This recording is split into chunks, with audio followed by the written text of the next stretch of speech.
feel like I have to keep things real. Feels like the season's over now. I think we're done. I think there's nothing left right now. I feel like there's too many things working against us at the moment. The lack of a striker is absolutely criminal because a striker for this team is so key. It's so important. As you guys saw yourselves tonight, we have no one who can interpret creating opportunities in the final third. We have no one who can interpret shots on goal or nothing.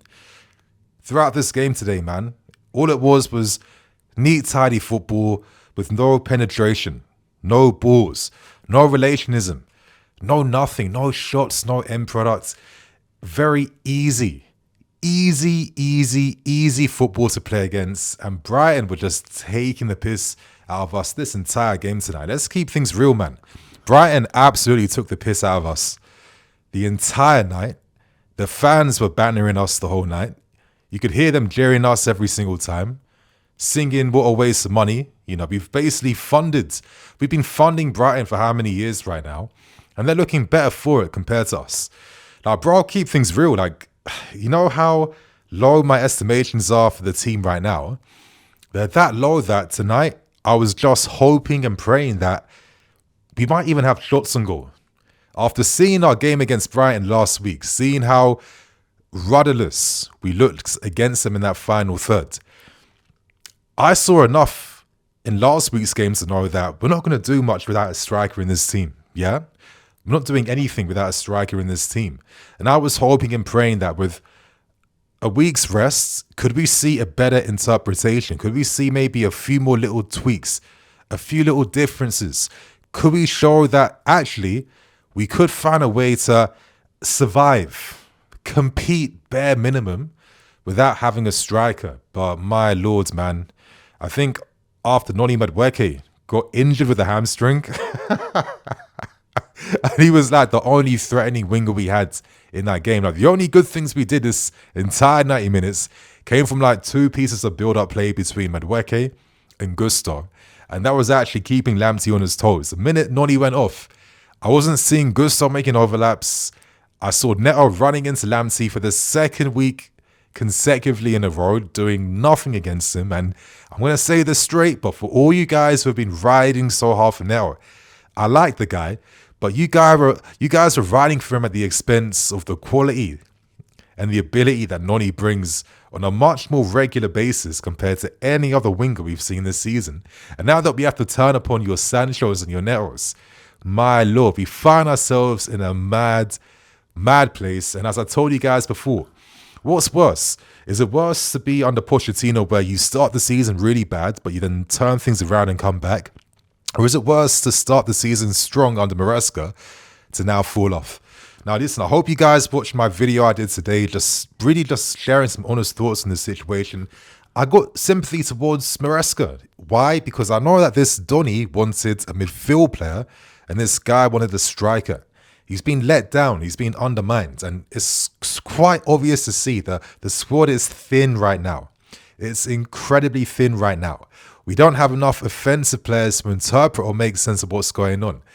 Add insult to injury, the fact the window closes when both our strikers now get injured. And of course, losing out on Joao Felix, who, you know, he could have at least played up front and maybe offered a better interpretation compared to Nkunku, who, you know, I feel for this brother, man, but it feels like he has to leave this club ASAP. There is really no need for him. He doesn't really fit in or make sense at all. And he's just being absolutely wasted right now, isn't he? I got to keep things real. The situation is gloom. And I have to reiterate yet again, we are here due to the incompetency of our sporting directors.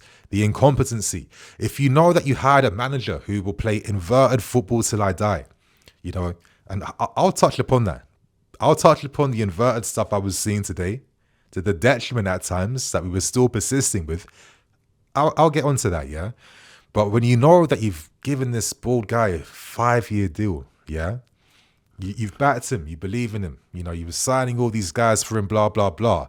You know, you need to go all the way. You need to fully commit. And the fact that you didn't help the guy out who clearly needed help in midfield, which is obvious, and up front, you have essentially said, you know what? Piss off CL, piss off any ambitions this season. The best we can hope for is winning the Conference League. And I'm sorry, if we don't win the Conference League, if Maresca at least doesn't bag that, I don't care about his lack of experience or whatever. We still have quality, way more quality compared to any other team in the Conference League. Where if we don't win the Conference League, that is the only thing that I'll consider that might make me think a bit differently about keeping Maresca. Because honestly, I got some class about me, man. I got some standards. That'll be embarrassing. But even then, I'm talking about like, long foreseen futures. Because, I can't really see much of a future right now for us after a game like this, man. I really can't see it. I don't know what Maresca's going to do. I don't know what the players are going to do. Like, this was one of the rare games this season. One of the rare games this season where near the end, the players' heads had clearly gone. They clearly went. I was seeing Cole Palmer trying to force dribbles through 2-3 man. I was seeing players not even caring to track back. You're seeing the flipping subs who came on. Dewsbury Hall, that one run from Mitoma on the left-hand side. Oceans of space to do what he wanted. Dewsbury Hall's not even following his man. He just came on the field, my guy. You know what I mean? Oh, my Lord. It's a terrible situation. And I feel like, look at the league table right now. Take a screenshot of that because this will be a distant memory for us as the next few weeks come up, man. I'm not saying this to be a bit funny or be a bit lighthearted. I'm genuinely being serious. The system wasn't even like set in stone or that perfect regardless. So when you're taking away the key components, and for me, I keep stressing, Nico isn't just about missing opportunities up front. Nico Jackson makes the team have the quality to press up front. Yeah, this guy was putting in dog shifts, up front, off the ball throughout the season. A lot of us had seen it. A lot of you guys weren't paying attention. When you don't even have that at your disposal, that means that we can't even counter press. Like, at least we was creating some opportunities on the counter press this season. We can't do that now. Like, the components in the system, they're on like, they're on a micro thread right now, yeah? We've kind of just stripped ourselves bare right now. The squad's got weaker. It's an absolute nightmare situation to be in. And I don't know what we're going to do to come out of this. But, yeah, man, I think for me, it's just a shame that we can't even interpret creating opportunities outside of Enzo Fernandez's disallowed goal. And listen, it was barely any contact from the guy, man. It was smart defending from Brighton's defender, but that was the only clear-cut moment we had. And the other two moments we had came in the decent, 50-minute periods where we were keeping the ball, minimizing Brighton's counter-attacking threat. But then the two times Noni set up someone inside the box, this is where things broke down because the players who are playing tonight, they haven't played enough together. They don't have the relationship, the understanding. This team is just so reliant and so used to using Nico Jackson that everything else kind of breaks down when he's not there. It's mad. It really is outrageous, to be fair with you. And I feel like this could be the defining part that kind of just messes up our season. Could Maresca do things a bit differently? Listen, I'm an armchair analyst. I think to myself, could this not be the game where we were play on the break, play on the counter-attack, drop our lines? Is it that easy just to do that? Or can that be denied when the opposition have the same plan to do that? Because obviously Brighton wanted to pick us off the break because, as we saw, especially in that second half, they was going to have fun. And you know how simple it was for them, yeah? All it came down was this. They were essentially waiting for us to lose the ball in their half. We had a shit ton of passes today. We had a shit ton of possession, but it was nothing there. There was no penetration. There was no threat. Everything was in front of Brighton. And it's really frustrating. It's seeing it sometimes, man. When I'm seeing Brighton benefiting from having Lamptey playing close to Mitoma a lot. And I'm seeing flipping Neto and Sancho by themselves, no one really there. Are you really even helping yourself to at least try and do something?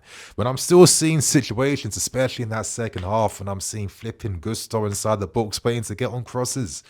Gusto, he's in the channels and Neto's out wide by himself, not even combining together. That, again, the only positive I saw in this game was that first 50 minutes, remembering the link-up play between Noni, Gusto, and just those little bit of Poch style type of plays and breakaways that we were seeing from last season. That's all we had in us. That's all we had. Once Noni left, the game was over. And I don't know, man. It feels like right now teams have sussed us out, which makes it even worse because we have no one really to even give us quality in our style of play. It does feel like Maresca has to just really change things up right now. I'm not even saying that these changes will bring some big positive, but using wingbacks, is that going to kill us to at least try and, scrape some draws if we can? Try and scrape a lucky win here and there. Like, that's where our season is right now. We have to be humble. This football that we're playing right now will not be good enough for us to accumulate points over the next few weeks. It just will not happen.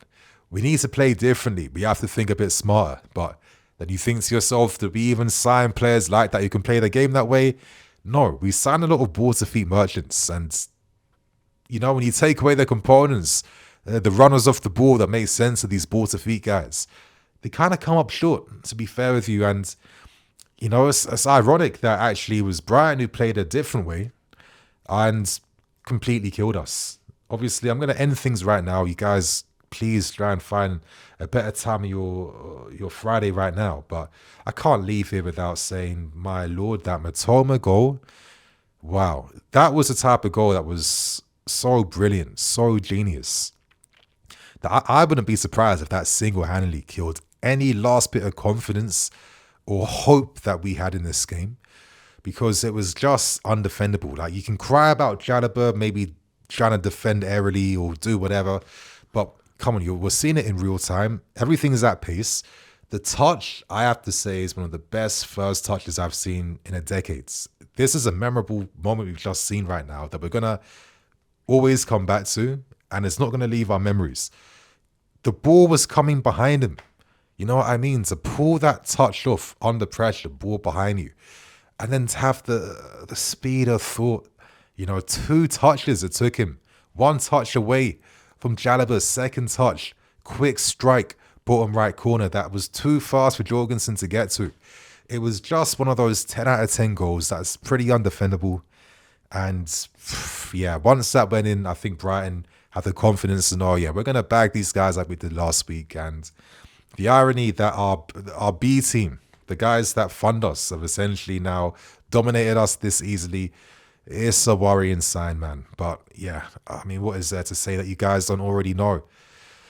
Use this video as an opportunity to vent, share your frustrations, conversate with yourselves. Let this video be like your agony aunt, I guess. I'm going to wrap things up, my guys. And yeah, think to myself how I've let down my girl for not taking her out on Valentine's Day and how I've just kind of ruined another weekend. So yeah, I'll see you guys tomorrow, maybe, if I feel like it.